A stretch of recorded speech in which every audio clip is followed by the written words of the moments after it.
Rob Crow from the Village Neighborhood Association to ask a question regarding environmental and open space.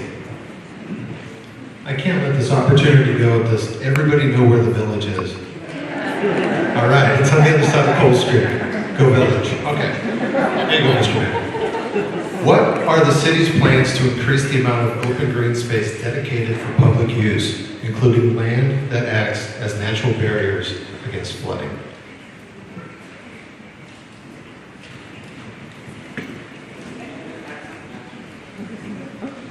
I'd like to phone a friend.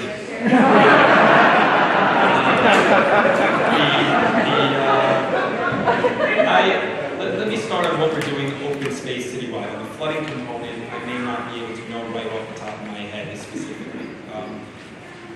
The open space, right now we have about $6 million specifically on redoing parks throughout the city. It's citywide, including the largest park in the entire city. It's 18 acres that we've invested close to $30 million. Will be opening this spring. It's on Berry Lane. When you go down Garfield, you can see it. It's going to increase. We currently are looking to increase the open space in Jersey City by roughly 10% in the last 2 years, so it's quite significant ultimately. We're far down the road with conversations as it relates to the state of hopefully getting some progress on that Veterans Park, which has been stalled for a long, long time ultimately. So that's another positive one. That's in Paulus Hook for those of you that are here. We're working also with the state as it relates to open space on the other side of the Holland Tunnel, on some of the basketball courts over there, and redoing that as open green space ultimately. And then, of course, some of the developments that have happened have parks and open space as part of that as well. Most notably, the one that is the Unico one that is under construction right now is a significant portion that's paid for by the private developer that's going to add parks and open space as well. So on the open space broadly, I can tell you that we're very conscious of it, and I think that we do our best to incorporate that into planning. On the flooding mitigation and tying that into open space and barriers, I would need to get back to you specifically from planning. You know, we've had some conversation with regards to some of the stuff that Hoboken's doing on that front, how that doesn't work for us, to be honest with you, from New Jersey City. It'll exacerbate flooding, but there's nothing specific I can think of off the top of my head from a barrier standpoint that we've been working on, that I would feel comfortable talking to you about. Great, I guess now it's my turn. I'm going to start off with a question to all of you. How many of you here, by a show of hands, have heard rumors about a casino being put in Jersey City? Raise your hand. Okay, another show of hands. How many support a casino being put in Jersey City? Okay, so the question would be this. Mayor Fulop, you're on record as supporting a casino gambling in northern New Jersey and the possibility of building a casino in Jersey City. Do you still support a casino in Jersey City? And if so, would a scientific poll that indicated a majority of the Jersey citizens are opposed to one change your position to align with them? If you are now against a casino, when will you make your public opposition clear? So let me say that it is a little bit unfair, though, to say in absolute terms. Do you want a casino? Do you not want a casino? Do you want one car to parking to not one car for parking? If I were to say the same survey here and say, raise your hand if you could tell me the exact location of where the casino is proposed, I bet you that the same you can. But I would say that a small fraction of the people could raise their hand. If I asked you, what does the proposed casino look like and why is one supporting it, raise your hand, a small fraction of people would raise their hand. So I would ask is that as questions and comments, and you read them on the internet or whatnot, comes up, that you be fair about it and you take a step back and you say, hey, maybe there is a thought process on why they're doing that. Garbage cans on every corner, right? It sounds great, but there's an upside and a downside. Nothing is absolute. As I said initially, it is very fluid. This is a city that is changing. It is changing fast. And there's nothing that is absolute. If it was absolute, the job would be easy. Right? I'd probably like that in some ways, but there's nothing like that we deal with. So let me take a step back and fill you in on where I am on the casino and why I am where I am in the casino and how I think that this plays out ultimately. And then I think that you'll have a better understanding on why I feel that way. So let's start with the fact that New Jersey as a whole, you all know, has hemorrhaged a lot of money as it relates to casinos. That doesn't pertain to anybody in this room specifically, other than the fact that you live in New Jersey, but it doesn't pertain to Jersey City ultimately. there's an opportunity in this area to have a gaming center, okay, and a non-gaming center, an entertainment complex center. So non-gaming revenue equal or more than gaming revenue, very important, okay?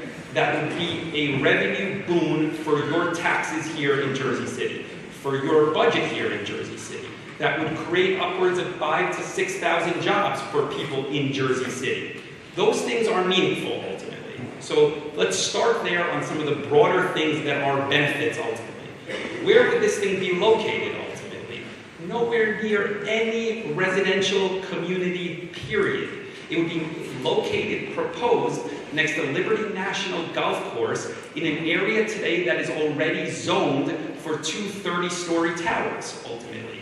And the proposed is to consolidate that into a world-class destination type of venue that would have non-gaming revenue equal or more than gaming revenue. To give you an idea of the type of investment that would come into Jersey City is that they've set a minimum level of $1 billion, okay? To give you the idea of what that would mean, it's very significant for each of your property taxes, for each of the ability to do the things that you wanted to do. Now the reality is that it's not located anywhere near here. It's not located anywhere near a residential community. Now, I take a step back as the mayor for 250 to 300,000 people, and I say that when you look at the net benefits and the net negatives, which there are some for certain, I get all of that component, right? I would say, from a mayor's standpoint, that many of the benefits outweigh the negatives. That's my opinion. Now, here's the beauty of that situation, is that the only thing that has been approved, is the ability for you to vote on it. That's it, okay? There's no casino approved in Jersey City. There's no need for a scientific poll. There's no need for anything. Ultimately, this November, in a presidential election, it will be on the bottom of your ballot. You will go into that booth, and I would argue anybody who cares about government in any capacity will be voting in the presidential election. If you don't care about that, then you're probably not engaged in anything that's happening as it relates to the city. You will all have an ability to go in there, educate yourselves on the details on how that would pertain, and you'll have a chance to vote on it. What I have said consistently, and I continue to say consistently, is I will go into that booth and I will say, me, Stephen Fuller, I will flick the switch that I think it is a net positive for Jersey City.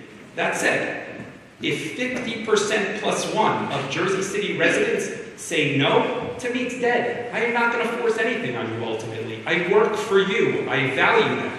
So my opinion is my opinion. I've been vocal about that. But you can rest assured that if that does not pass in Jersey City, me, the individuals to my right, we have no intention of forcing anything on you. I've just voiced my opinion. So I'm not going to stand here and tell you who likes casinos, who doesn't like casinos, because it's not fair to the entire debate. Who likes parking, who doesn't like parking? Not fair to the entire debate. There's context to each of these things. And so I just want you to have that broader. That's where I am.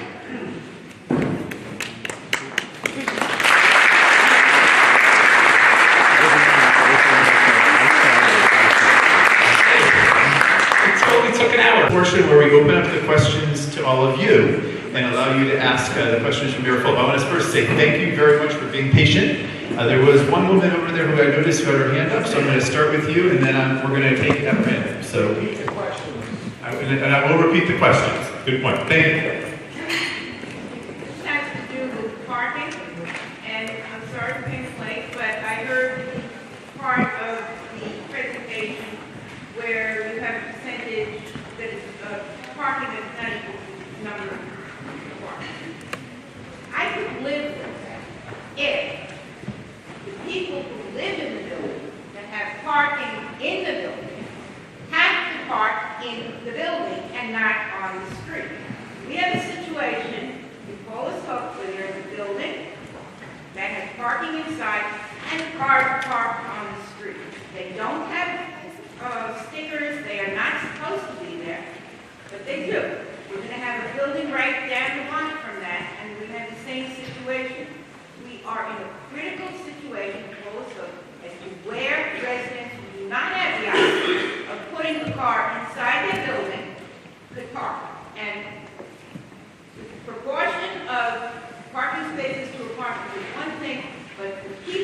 live there must not be allowed to park on the street at all. Okay, so to repeat the question for everybody, the problem is that there are people who have parking spaces in large residential buildings who are still parking on the street. And I guess the question would be, what's the city doing about enforcing that? Steve, I don't know if you should take this one or if it's this one for Candace.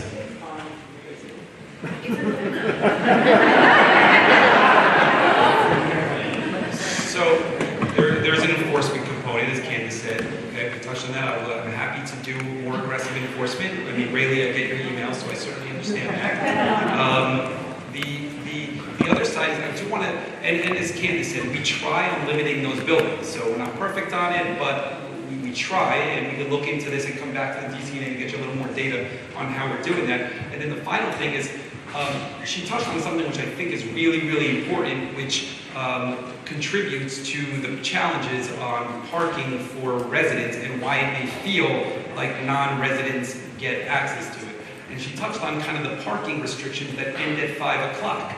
So that is a really, really important thing. And again, it has to be driven. It is a significant change. So I would just say, again, to have a discussion on it before I walk away from here saying, or Candace walks away from here, or Danny or Rolando saying that we're going to change it. Why is it ultimately a challenge? Just to kind of drill home basically what she said. When you leave here today and you look at the parking restriction signs in your respective neighborhoods for permit parking, they will end at 5 p.m., generally speaking, with a 2-hour window, right? So what does that mean? That means that if you park your car at 3:01, you're safe through the night, right? Till 10 the next day, because you get a 2-hour grace period, right? So that the system, and this is not something created in the last year, in the last 10 years, in fairness to my president, it's been a long time, probably since the 90s, that the system is set up in a way that it doesn't really help facilitate parking for residents. How do you solve that ultimately is you extend the hours with the 2-hour grace period.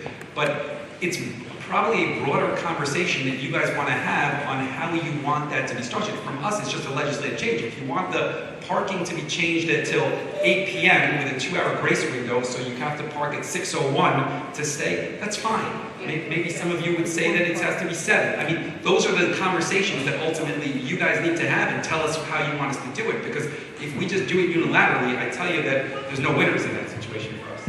Just to follow up on that, there are no winners in that situation because I tried to extend it and that was not a good idea. So what we're doing right now is working with each of the neighborhood associations to try out a pilot program. I'm pretty sure, there are a couple of neighborhoods that are going to move forward with the pilot program to extend to a later time. A couple that might wait back and kind of see how the results of the pilot are going. But if you have a strong opinion, you should talk to your neighborhood association. And that's I'm taking my direction on this from the neighborhood associations. Okay.